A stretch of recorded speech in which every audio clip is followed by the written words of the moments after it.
El Cristo del pueblo.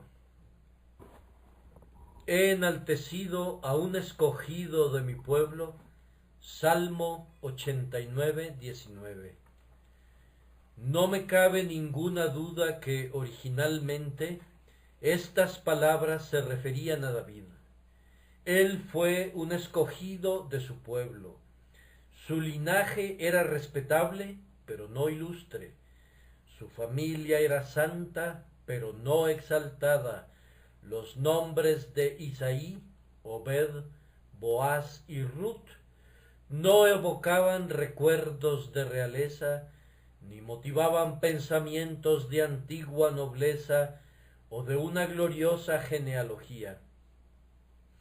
En cuanto a David mismo, su única ocupación había sido la de un joven pastor, cargando a los corderos en su regazo, conduciendo tiernamente a las ovejas con sus crías, un joven sencillo que poseía un alma real, recta, de valor inconmovible, pero aún así un plebeyo, uno del pueblo.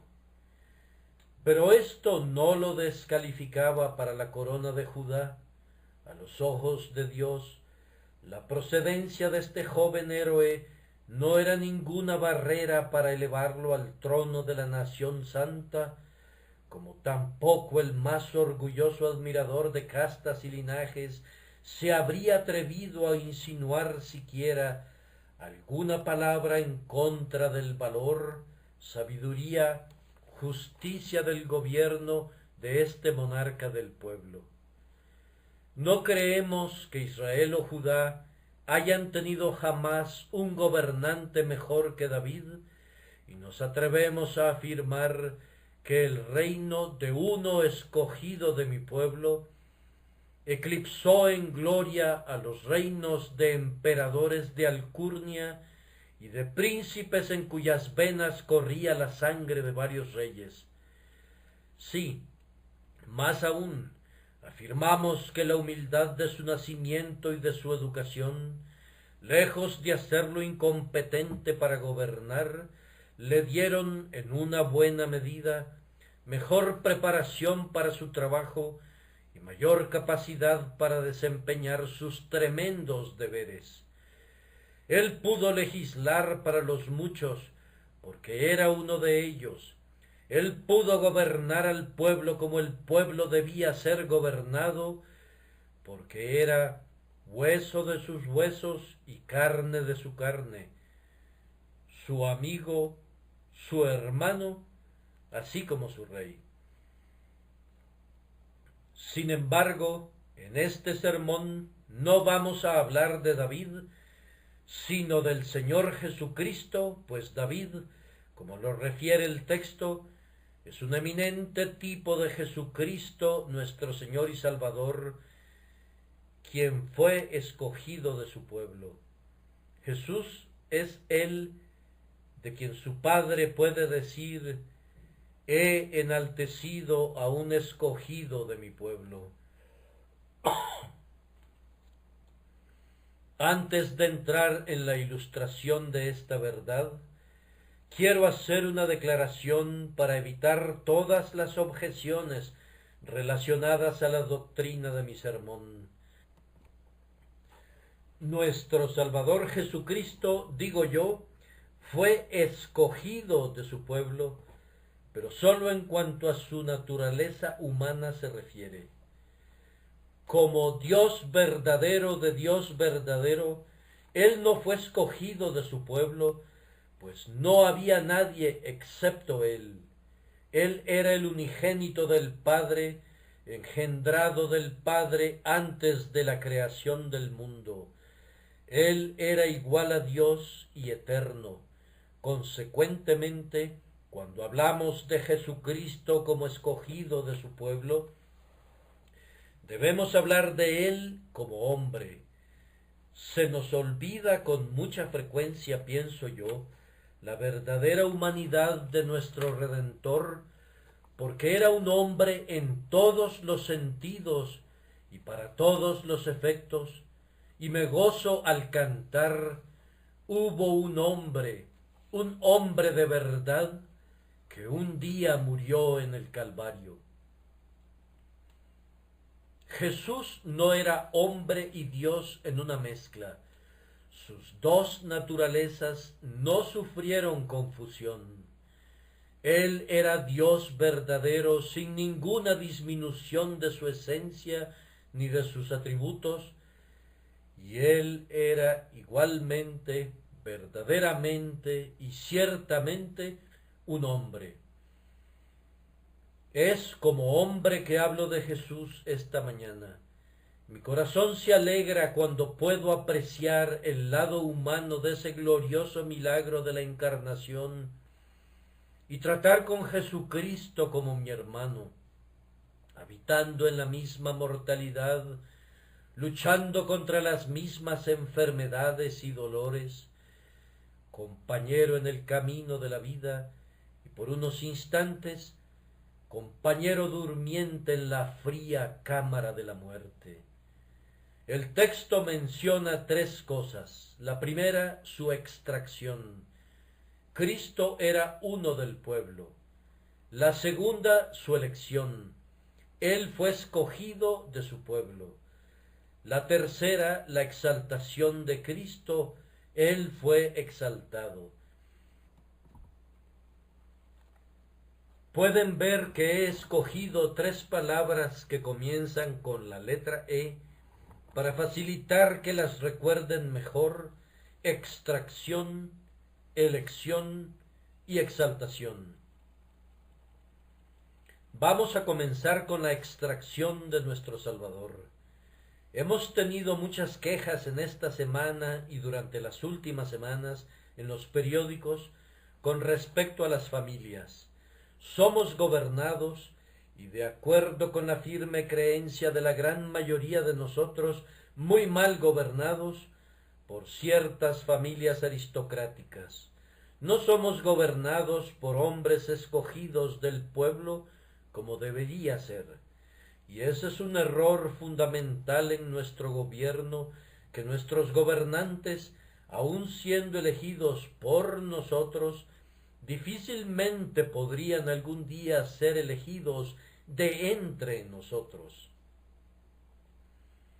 Hay familias que ciertamente no poseen el monopolio de la inteligencia o de la prudencia, pero que parecen tener la patente para ser promovidas, mientras que por otro lado un hombre, uno cualquiera, un comerciante con algo de sentido común, no puede llegar al gobierno. No soy un político, ni me dispongo a predicar un sermón político, pero debo expresar mi simpatía con la gente y mi gozo de que nosotros como cristianos somos gobernados por uno escogido de mi pueblo. Jesucristo es el hombre del pueblo. Él es el amigo del pueblo, sí, uno de ellos. Aunque Él está sentado en lo alto en el trono de su Padre, Él fue uno escogido de mi pueblo. Cristo no debe ser llamado el Cristo de los aristócratas. Él no es el Cristo de los nobles. Él no es el Cristo de los reyes. Él es uno escogido de mi pueblo. Este es el pensamiento que anima los corazones de la gente y debería atar sus almas en unidad con Cristo y la santa religión de la que Él es el autor y el consumador. Vamos a martillar sobre esta pepita de oro para convertirla en una lámina y vamos a inspeccionar muy de cerca su verdad. Cristo, por su mismo nacimiento, fue uno del pueblo. Ciertamente nació de estirpe real. María y José eran ambos de linaje real, aunque su época de gloria había pasado. Un extraño se sentaba en el trono de Judá, mientras el heredero legítimo trabajaba con un martillo y una pala. Observen bien el lugar de su nacimiento. Nacido en un establo, tuvo por cuna un pesebre donde comían unos bueyes de largos cuernos. Su única cama era el forraje, y sus sueños eran interrumpidos a menudo por el apetito de las bestias. Jesús era un príncipe de nacimiento, pero ciertamente no tenía el séquito que corresponde a los príncipes para que le sirviera. No estaba vestido con mantos de púrpura, ni envuelto en ropajes bordados. Sus pies no pisaron los salones de los reyes, sus sonrisas infantiles no honraron los palacios hechos de mármol de los monarcas. Observen a los visitantes que estaban alrededor de su cuna. Unos pastores fueron los primeros en venir. Nos damos cuenta que nunca perdieron el rumbo. No, Dios guía a los pastores, y Él también guió a los magos, pero estos sí se extraviaron. Sucede a menudo que mientras los pastores encuentran a Cristo, los sabios no lo encuentran, pero de cualquier forma, ambos grupos llegaron, los pastores y los magos. Ambos se arrodillaron alrededor del pesebre para mostrarnos que Cristo era el Cristo de todos los hombres, que no era solamente el Cristo de los magos, sino que Él era el Cristo de los pastores.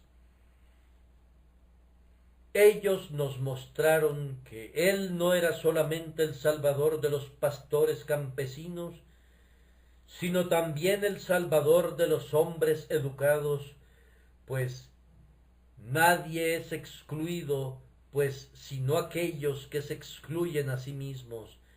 Bienvenidos los entendidos y los educados, los ignorantes y los ordinarios. En su mismo nacimiento fue uno del pueblo.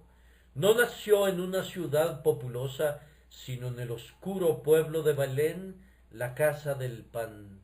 El Hijo del Hombre hizo su advenimiento sin acompañamiento de pomposos preparativos, y no fue anunciado por las notas de las trompetas de alguna corte. Su educación también demanda nuestra atención. Él no fue tomado de los pechos de su madre como lo fue Moisés, para ser educado en los salones de un monarca. Él no fue criado con esos aires de grandeza que adoptan las personas que tienen cucharas de oro en sus bocas desde el momento de nacer. Él no fue educado como un joven rico para mirar a todos con desdén, sino que siendo su padre un carpintero, sin duda trabajó muy duro en el taller de su padre. Un lugar adecuado, dice un autor muy antiguo, para Jesús, porque Jesús tenía que construir una escalera que alcanzara desde la tierra hasta el cielo. ¿Por qué, pues, no habría de ser el hijo de un carpintero? Perfectamente bien conocía él la maldición de Adán. Con el sudor de tu frente comerás el pan. Si ustedes hubieran visto al santo niño Jesús, no habrían notado nada que lo distinguiera de otros niños, excepto la pureza sin mancha que había en su semblante. Cuando nuestro Salvador comenzó su vida pública, seguía siendo el mismo. ¿Cuál era su rango? ¿Se vestía de púrpura y escarlata? Oh, no, él usaba la modesta vestidura de un campesino. La túnica no tenía costura, era tejida entera de arriba a abajo, una simple pieza de ropa sin adornos ni bordados. ¿Vivió acaso con lujo, haciendo un grandioso espectáculo en su viaje a través de Judea? No, él trabajó durante su fatigoso camino y se sentó en el brocal del pozo de Sicar. Él era como otros, un hombre pobre. No tenía cortesanos a su alrededor. Sus compañeros eran pescadores, y cuando él hablaba, ¿acaso lo hacía con palabras suaves que fluían como aceite? ¿Caminaba él con pasos elegantes como el rey de Amalec? No, A menudo hablaba como el severo Elías. Lo que quiso decir lo dijo, y quiso decir lo que dijo. Hablaba a la gente como un hombre del pueblo. Nunca se inclinó frente a los grandes hombres. No supo lo que era inclinarse o ceder. Se detuvo y lloró. Ay de vosotros, escribas y fariseos, hipócritas. Ay de vosotros, sepulcros blanqueados. No pasó por alto a ningún tipo de pecadores, ni clase ni fortuna tenían alguna diferencia para él. Expresó las mismas verdades tanto a los ricos del Sanedrín como a los trabajadores campesinos de Galilea. Él era uno escogido de mi pueblo. Fíjense en su doctrina. Jesucristo era uno del pueblo en su doctrina. Su evangelio no fue nunca el evangelio de un filósofo, ya que no es difícil de comprender. Nunca consentirá ser enterrado en medio de palabras difíciles y frases técnicas. Es tan simple que quien sepa deletrear el que creyere y fuere bautizado, puede tener el conocimiento del evangelio que salva. Por eso los sabios del mundo desprecian el conocimiento de la verdad y burlonamente dicen: hasta un herrero puede predicar hoy día, y hombres que andaban detrás del arado pueden convertirse en predicadores. Y la clase sacerdotal reclama: ¿qué derecho tienen ellos para hacer tal cosa sin nuestra autorización? Oh, qué triste que la verdad del Evangelio sea menospreciada por su sencillez, y que mi Señor sea despreciado porque Él no es exclusivo, ni será monopolizado por hombres de talento y erudición. Jesús es de la misma manera el Cristo del hombre ignorante como es el Cristo del hombre con educación, pues Él ha escogido lo vil del mundo y lo menospreciado. Ah, por mucho que amo la ciencia verdadera y la sólida educación, me lamento y me duelo, ya que nuestros ministros están diluyendo a tal grado la palabra de Dios con su filosofía, deseando ser predicadores intelectuales, pronunciando sermones que sirvan de modelo. Sus sermones son adecuados para un salón lleno de estudiantes universitarios y profesores de teología, pero sin ninguna utilidad para las masas, pues no tienen sencillez, calor, sinceridad, ni una sólida sustancia evangélica. Me temo que nuestra educación universitaria de poco aprovecha a nuestras iglesias, puesto que con frecuencia sirve para apartar las simpatías de los jóvenes por la gente y los une a los pocos intelectuales y ricos de la iglesia. Es bueno ser un ciudadano de la República de las Letras, pero es mucho mejor ser un ministro eficaz del reino de los cielos. Es bueno tener la habilidad de algunas mentes grandiosas para atraer a los poderosos. Pero el hombre más útil seguirá siendo aquel que, como Whitefield, usa el lenguaje de la calle. Es una triste realidad que las altas posiciones y el Evangelio rara vez están de acuerdo. Y más aún, deben saber que la doctrina de Cristo es la doctrina del pueblo. No tenía el propósito de ser el evangelio de una casta, de algún grupo privilegiado o de una clase determinada dentro de la comunidad. El pacto de la gracia no es ordenado para hombres de un nivel especial, sino que están incluidos alguno de cada una de las clases. Hubo unos cuantos ricos que siguieron a Jesucristo en su día, y eso sucede en la actualidad.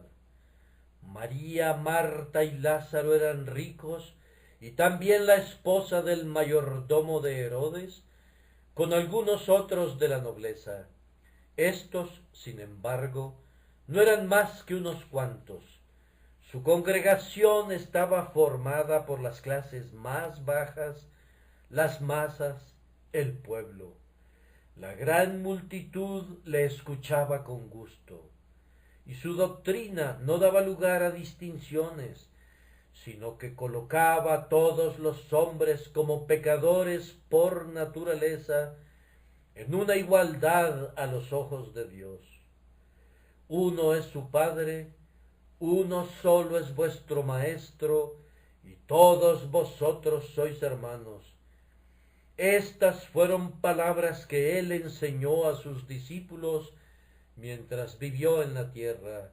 Él era el espejo de la humildad y demostró ser el amigo de los hijos pobres de la tierra y el amante de la humanidad. Oh ustedes, orgullosos porque tienen sus bolsillos llenos. Oh ustedes que no pueden tocar a los pobres ni siquiera con la punta de sus blancos guantes. Ah, ustedes con sus mitras y sus báculos. Ah, ustedes con sus catedrales y ornamentos espléndidos. Este es el hombre al que ustedes llaman Señor, el Cristo del pueblo, uno del pueblo, y aun así ven desde arriba con desprecio a la gente. Ustedes los desprecian. ¿Qué son ellos en opinión de ustedes? El rebaño común, la multitud. Vamos, no se llamen más a ustedes mismos los ministros de Cristo.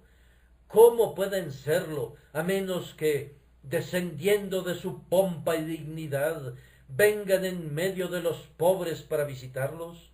A menos que caminen en medio de nuestra creciente población y les prediquen el Evangelio de Jesucristo.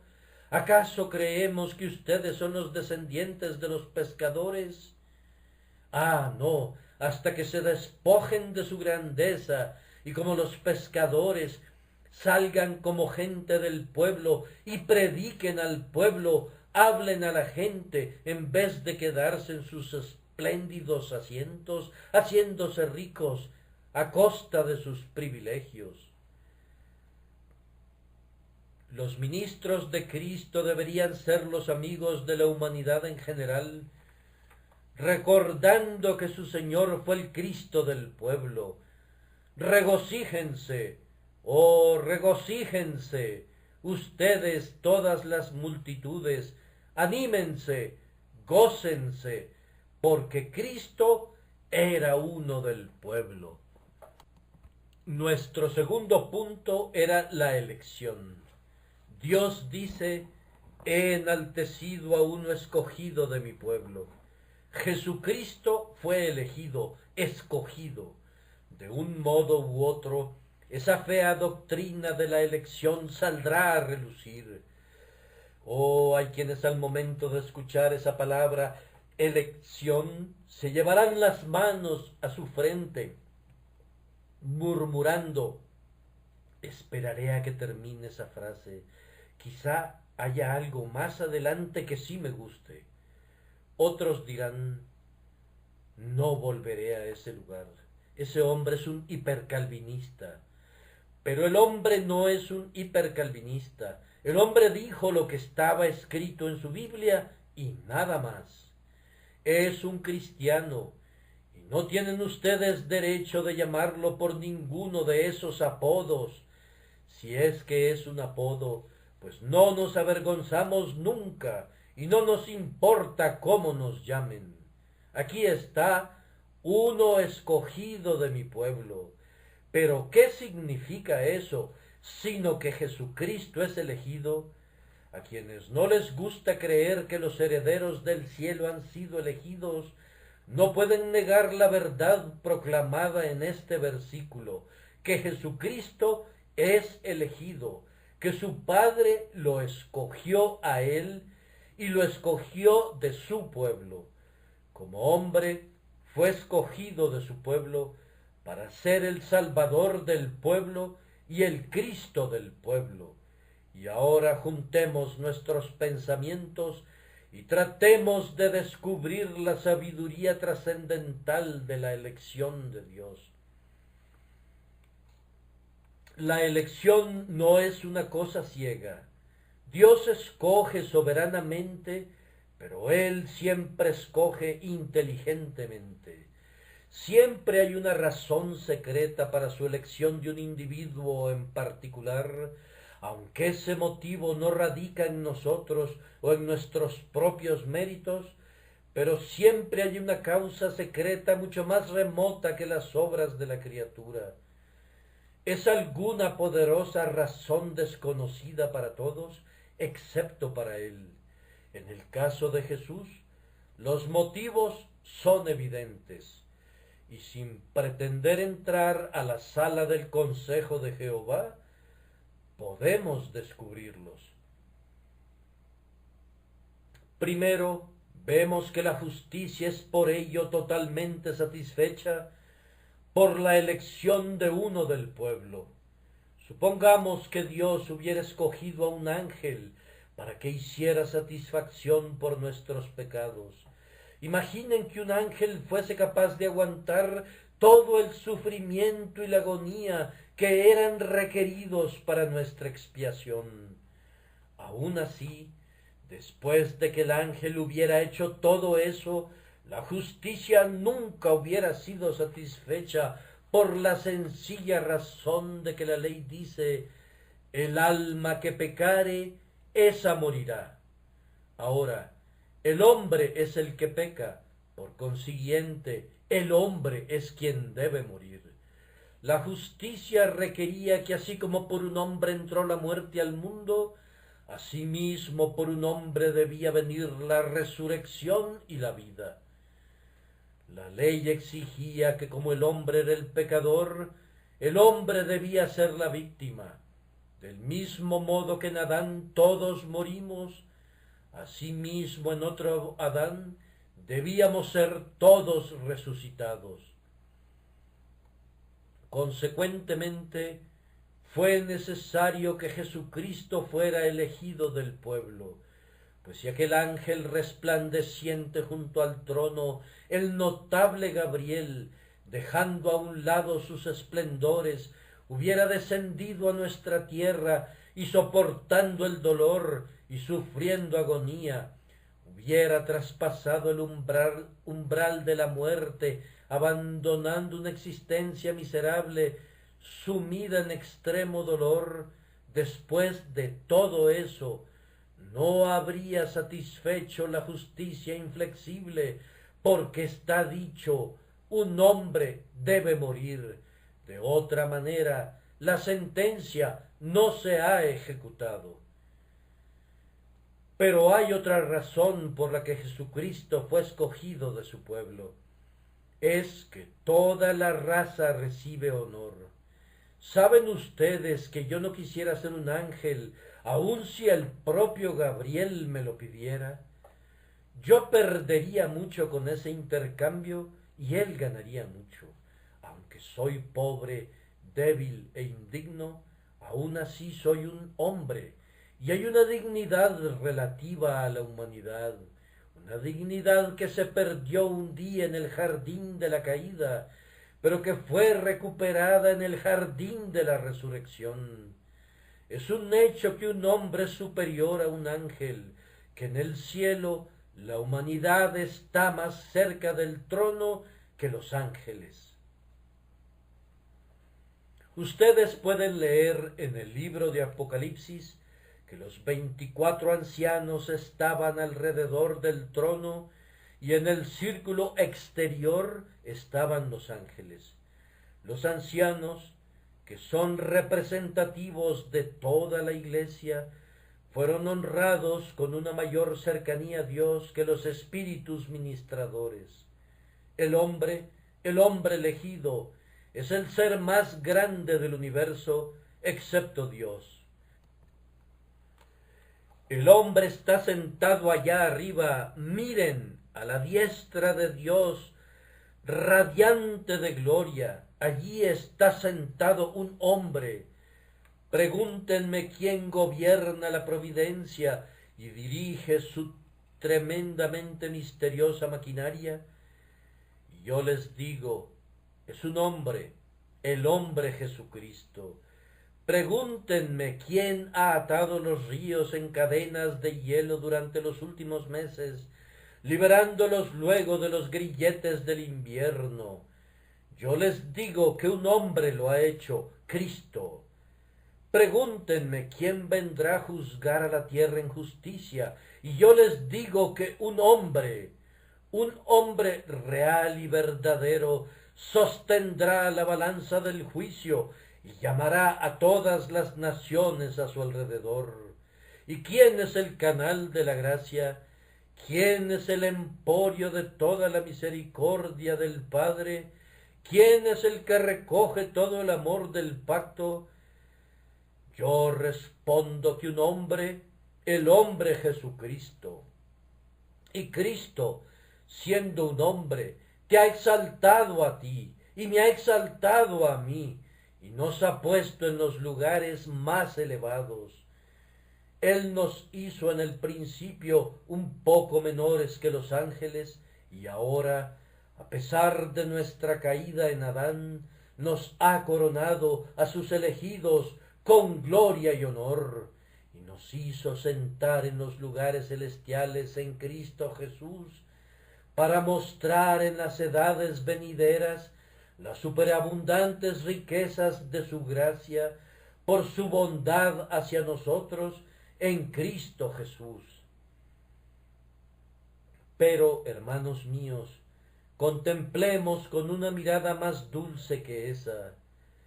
¿Por qué fue Él escogido de su pueblo? Habla, corazón mío. ¿Cuál es la primera razón que se te viene a la cabeza? Pues los pensamientos del corazón son los mejores pensamientos. Los pensamientos de la cabeza son, a menudo, buenos para nada, pero los pensamientos del corazón, los profundos ensueños del alma, estos no tienen precio, son como perlas de Ormuz. Los poemas de un humilde poeta, siempre y cuando surjan de su corazón, agradarán mejor las cuerdas de mi alma que las manifestaciones sin vida del puro cerebro. Vamos a ver, cristianos, ¿cuál creen ustedes que es la dulce razón para la elección de su Señor, siendo Él uno de su pueblo? ¿Acaso no es esta, que Él pueda ser mi hermano en la bendita unión de su misma sangre? Oh, qué relación hay entre Cristo y el creyente. El creyente puede decir, hay uno sobre todos los demás, que bien merece el nombre de amigo. Su amor es fiel, más que el de un hermano. Su amor es libre y no tiene ningún límite. Tengo un grandioso hermano en el cielo. He oído algunas veces a los muchachos decir en la calle cuando son molestados que se lo van a decir a sus hermanos, y yo lo he dicho a menudo cuando el enemigo me ha atacado. Se lo voy a decir a mi hermano que está en el cielo. Puedo ser pobre, pero tengo un hermano que es rico. Tengo un hermano que es un rey. Soy hermano del príncipe de los reyes de la tierra. ¿Me dejará acaso morir de hambre o padecer necesidad o carencia mientras Él está en su trono? Oh, no, Él me ama. Él tiene sentimientos fraternales hacia mí. Él es mi hermano, pero más que eso, piensa, oh creyente, Cristo no es simplemente tu hermano, sino que Él es tu esposo. Tu Hacedor es tu esposo, el Dios de los ejércitos es su nombre. La mujer se regocija al recostarse en el ancho pecho de su marido, teniendo la plena seguridad de que sus brazos son lo suficientemente fuertes para trabajar por ella o para defenderla. Ella sabe que el corazón de su esposo siempre palpita de amor por ella y que todo lo que él tiene y lo que él es le pertenece a ella como quien comparte su existencia. Oh, saber por el Espíritu Santo que se ha hecho una dulce alianza entre mi alma y el siempre precioso Jesús. Eso es suficiente para que toda mi alma baile al son de la música y que cada átomo de mi cuerpo sea un cantor agradecido de la alabanza de Cristo. Vamos, déjenme recordar cuando estaba tirado allí en el campo, como un niño bañado en sangre. Déjenme recordar aquel notable momento en que él me dijo, vive, y no permitan que olvide que él me ha educado, me ha entrenado, y que un día me desposará con él en justicia, coronándome con una corona nupcial en el palacio de su padre. Oh, es una felicidad indecible. No me sorprende que este pensamiento haga vacilar mis palabras al pronunciarlo. Que Cristo es uno del pueblo, que Él pueda relacionarse estrechamente contigo y conmigo, que Él pudiera ser nuestro pariente más cercano. Con lazos de sangre, con los pecadores, uno, nuestro Jesús, ha ido a la gloria, a todos sus enemigos arrojó a la ruina, al pecado, a Satán, a la tierra, al infierno, al mundo. Tú que eres santo, ata este bendito pensamiento como un collar de diamantes alrededor del cuello de tu memoria. Ponlo como un anillo en el dedo del recuerdo y úsalo como el propio sello del Rey, sellando las peticiones de tu fe con la confianza del éxito. Pero ahora surge naturalmente otra idea. Cristo fue elegido de su pueblo para que pudiera conocer lo que nos hace falta y entendernos. Conocen la vieja historia que una mitad del mundo no sabe cómo vive la otra mitad. Y eso es muy cierto. Yo creo que algunos ricos no tienen la menor idea de lo que es la miseria de los pobres. No saben lo que es trabajar para obtener su pan de cada día. Tienen una vaga idea de lo que significa un aumento en el precio del pan, pero no saben absolutamente nada de eso. Y cuando damos el poder a hombres que nunca fueron del pueblo, no entienden el arte de gobernarnos. Pero nuestro grandioso y glorioso Jesucristo es uno escogido de su pueblo y por lo tanto Él conoce nuestras necesidades. Él sufrió tentación y dolor antes que nosotros.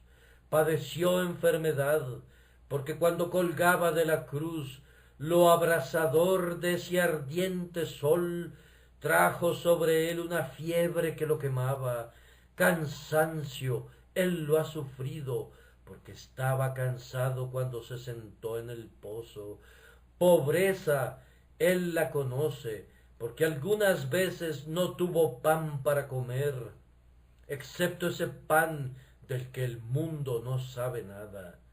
Estar sin hogar también lo conoció, porque las zorras tenían cuevas y las aves del cielo tenían sus nidos, mas él no tenía dónde recostar su cabeza.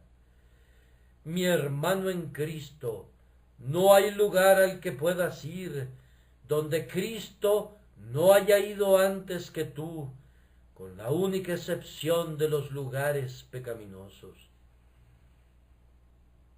En el oscuro valle de sombra de muerte puedes ver sus huellas sangrientas, huellas marcadas con coágulos de sangre. Sí, y aun en las aguas profundas del Jordán crecido, dirás, cuando te acerques a la orilla, allí están las huellas de un hombre. ¿De quién son? Al agacharte podrás discernir las marcas de los clavos y dirás, esas son las huellas del bendito Jesús. Él ha estado aquí antes que tú. Él ha emparejado el camino. Él ha entrado a la tumba para poder hacer de ella la habitación real de la raza escogida y el ropero donde esa raza ha guardado las ropas de trabajo para vestirse con las vestiduras del eterno descanso. En todos los lugares, donde quiera que vayamos, el ángel del pacto ha corrido al frente. Cada carga que tenemos que llevar ha sido previamente puesta sobre los hombros de Emanuel. Su camino fue mucho más difícil y más oscuro que el mío. Mi Señor Jesucristo sufrió, ¿y yo me quejaré? Estoy hablando a aquellos que se encuentran en medio de difíciles pruebas. Querido compañero de viaje, anímate. Cristo ha consagrado el camino y ha convertido el camino angosto en el propio camino del Rey hacia la vida. Un pensamiento más antes de pasar al tercer punto. Hay una pobre alma por allí, deseosa de venir a Jesús, pero tiene grandes dificultades por temor de no poder venir de la manera adecuada. Yo conozco a muchos cristianos que dicen, bueno, yo espero haber venido a Cristo, pero me temo que no lo hice en la forma apropiada. Hay una pequeña anotación para uno de los himnos al pie de la página en la colección de himnos del señor Denham que dice, algunas personas temen no poder venir a Cristo en la forma correcta. Ahora, ningún hombre puede venir a Cristo a menos que el Padre le envíe, de modo que yo entiendo que si vienen a Él, no pueden venir de manera inapropiada.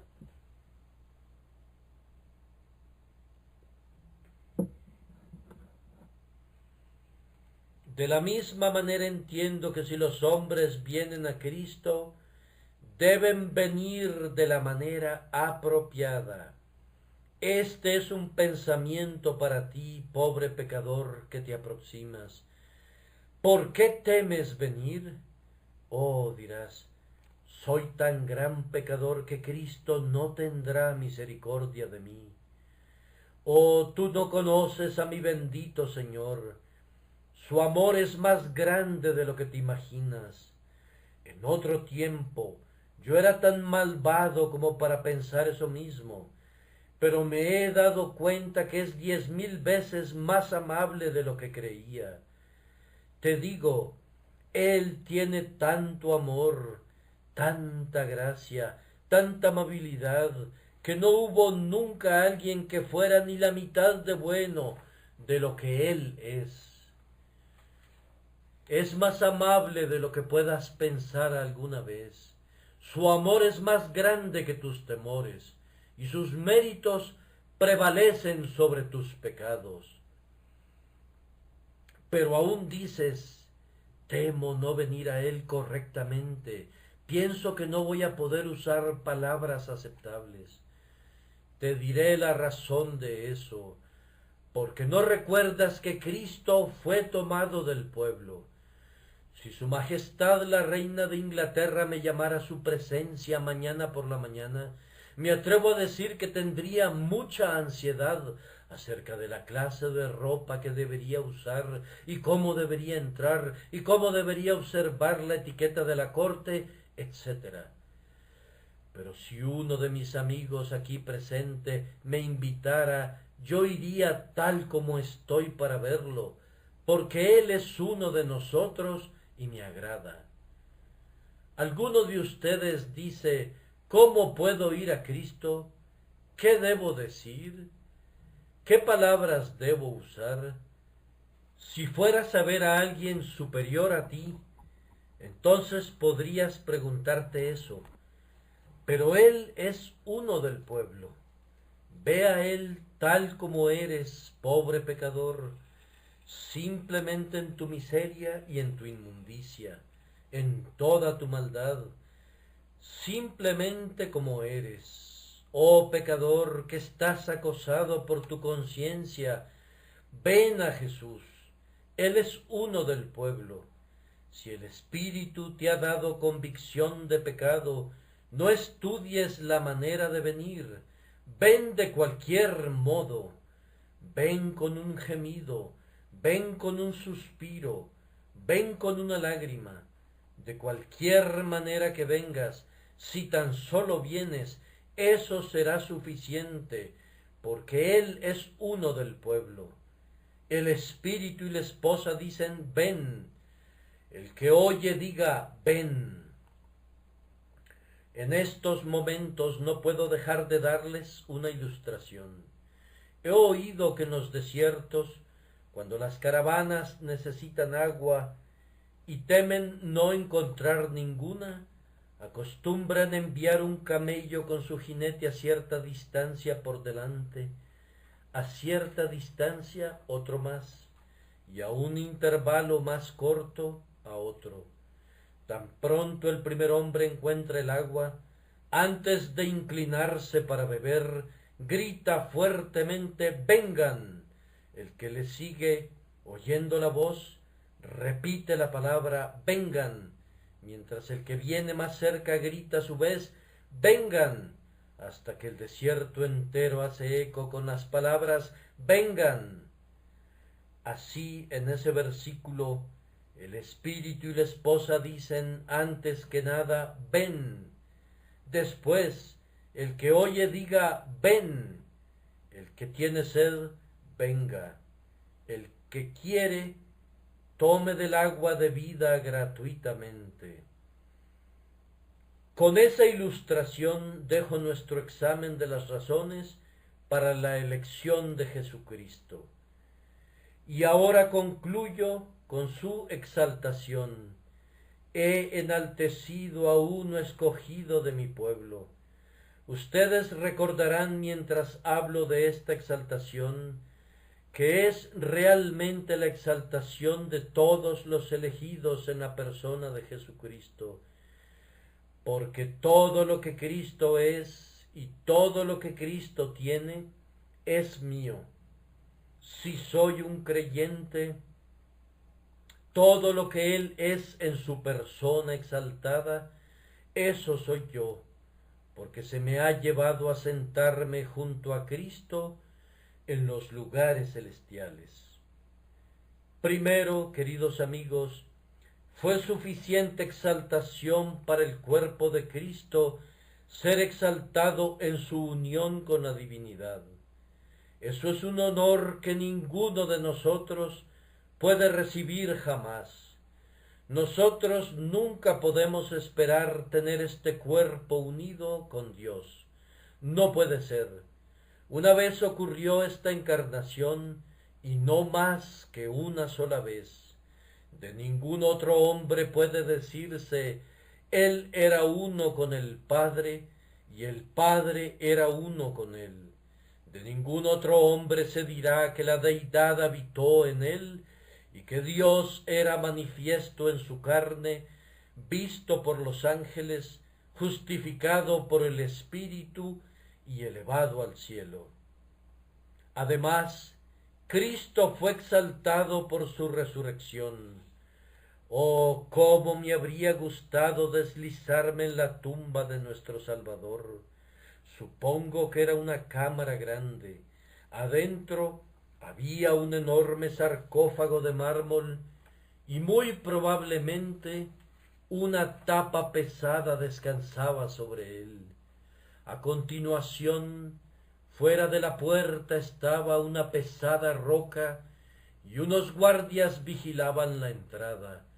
Durante 3 días el durmiente descansó allí. Oh, habría deseado levantar la tapa de ese sarcófago para mirarlo a él. Pálido, descansaba allí. Hilos de sangre se veían todavía en su cuerpo, que no pudieron ser lavados por aquellas cuidadosas mujeres que lo habían enterrado. La muerte gritaba con gozo: lo he matado, la simiente de la mujer que debe destruirme, ahora es mi cautivo. Ah, cómo se reía la muerte horrenda. Ah, cómo miraba a través de sus huesudos párpados, al tiempo que decía: tengo al celebrado vencedor en mis garras. Ah, dijo Cristo, pero yo te tengo a ti. Y él se levantó. La tapa del sarcófago se comenzó a levantar.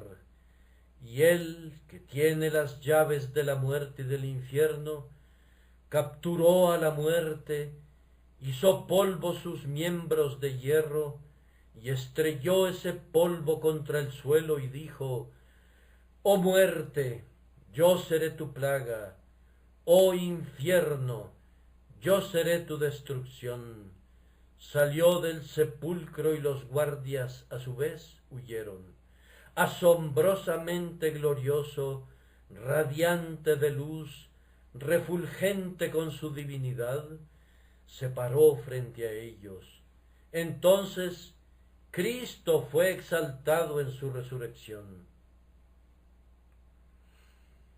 Pero cuán exaltado fue él en su ascensión. Salió de la ciudad hacia la cima del monte, sus discípulos atentos a él, mientras esperaba el momento señalado. Observen su ascensión. Despidiéndose de todo el círculo, fue subiendo gradualmente, ascendiendo como se levanta la bruma del lago o la nube del río vaporoso. Él se remontó a los cielos por su propio poder de elevarse, y su poderosa elasticidad ascendió a las alturas, no como Elías, llevado por caballos de fuego, no como Enoc en la antigüedad. No podría decirse que desapareció, porque Dios se lo llevó.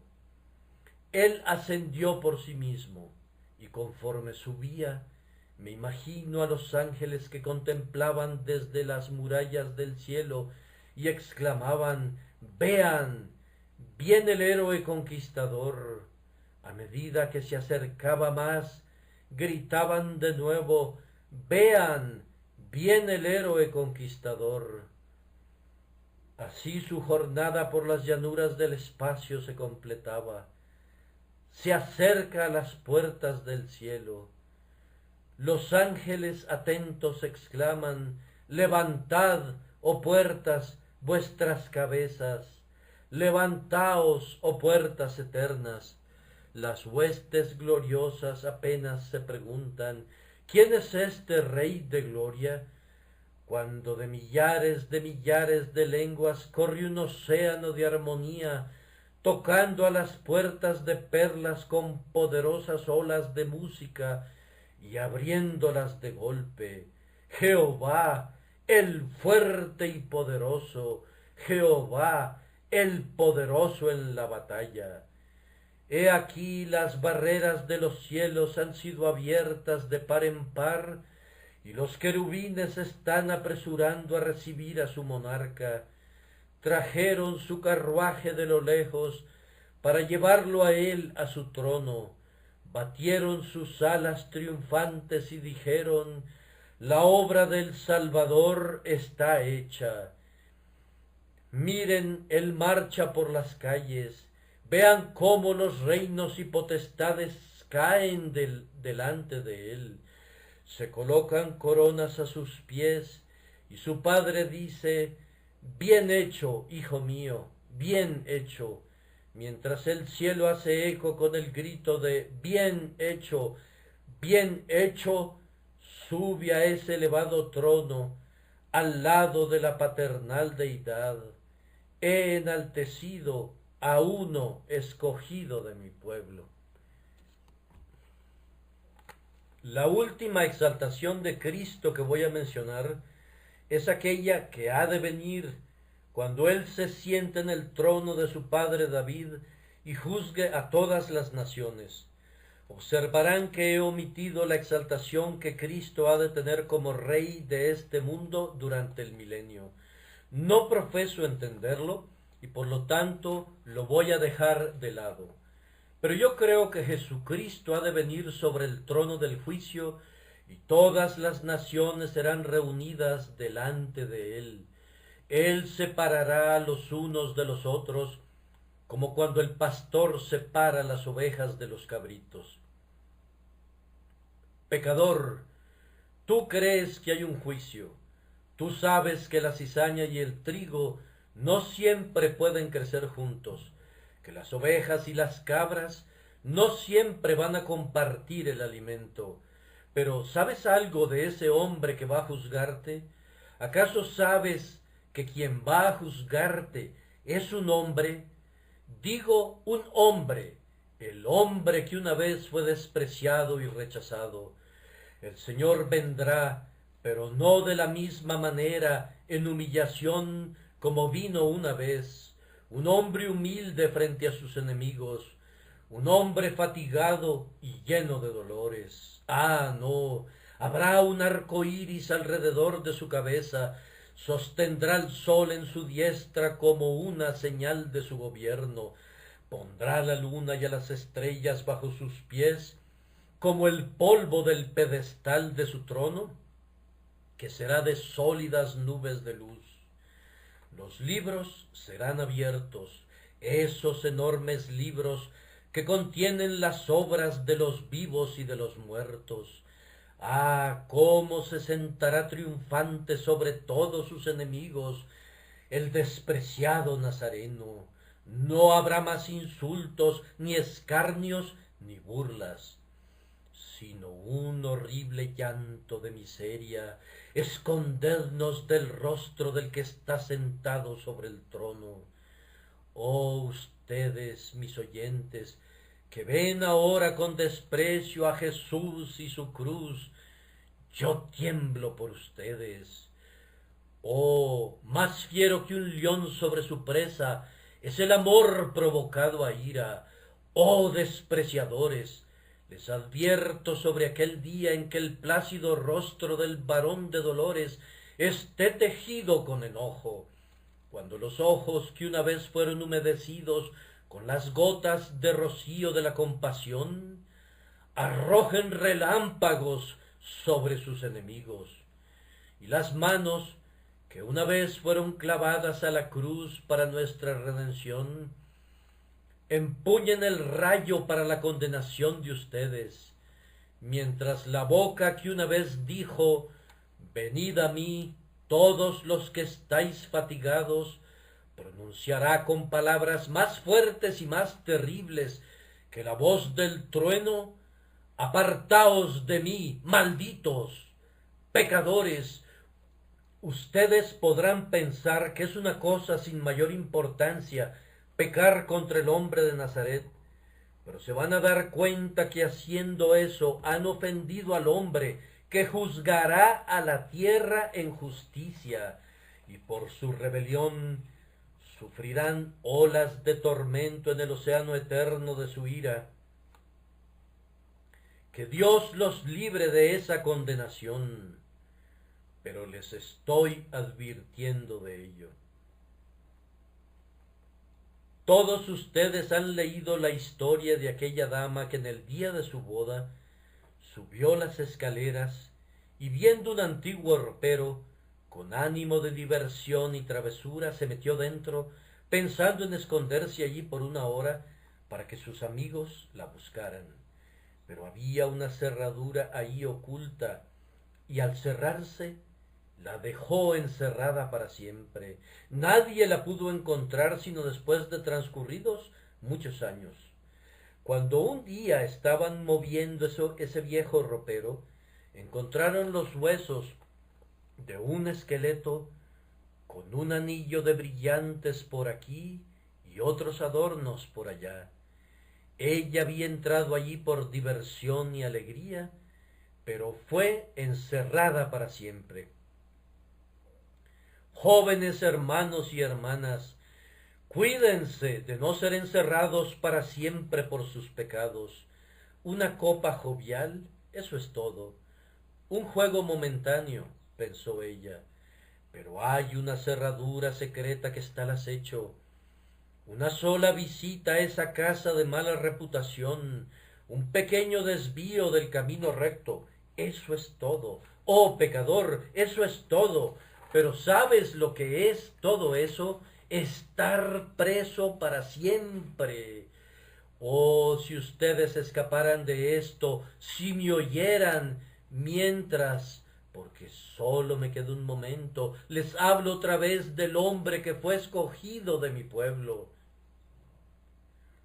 Ustedes orgullosos, tengo una palabra para ustedes. Ustedes delicados, cuyos pasos no deben tocar el suelo. Ustedes que miran hacia abajo con desprecio a sus prójimos mortales, gusanos orgullosos que desprecian a sus compañeros gusanos solo porque están vestidos de manera más elegante. ¿Qué piensan de esto? El hombre del pueblo es quien te salvará, si es que has de ser salvo. El Cristo de la multitud, el Cristo de las masas, el Cristo del pueblo, Él debe ser tu Salvador. Debes humillarte, hombre orgulloso, tú debes inclinarte, mujer soberbia. Debes hacer a un lado toda tu pompa, o de lo contrario nunca serás salvo, porque el Salvador del pueblo debe ser tu Salvador. Pero al pobre pecador tembloroso, cuyo orgullo ha desaparecido, le repito la reconfortante seguridad: evitarás el pecado, evitarás la maldición. Mi Señor me pide que diga esta mañana: venid a mí, todos los que estáis fatigados y cargados, y yo os haré descansar. Recuerdo lo que decía una santa anciana. Alguien estaba hablando de la misericordia y del amor de Jesús, y concluyó diciendo: ah, ¿acaso no es sorprendente? Ella dijo: no, no lo es. Pero ellos dijeron que sí lo era. Vamos, dijo ella, simplemente así es Él, así es Él. Ustedes preguntan: ¿acaso pueden creer semejante cosa de una persona? Oh, sí, puede decirse, esa es sencillamente su naturaleza. De modo que ustedes tal vez no pueden creer que Cristo quiere salvarlos, criaturas culpables como son. Yo les digo que así es Él. Él salvó a Saulo, Él me salvó a mí, y te puede salvar a ti. Sí, es más, Él te salvará a ti, porque cualquiera que a Él viene, jamás lo echará fuera.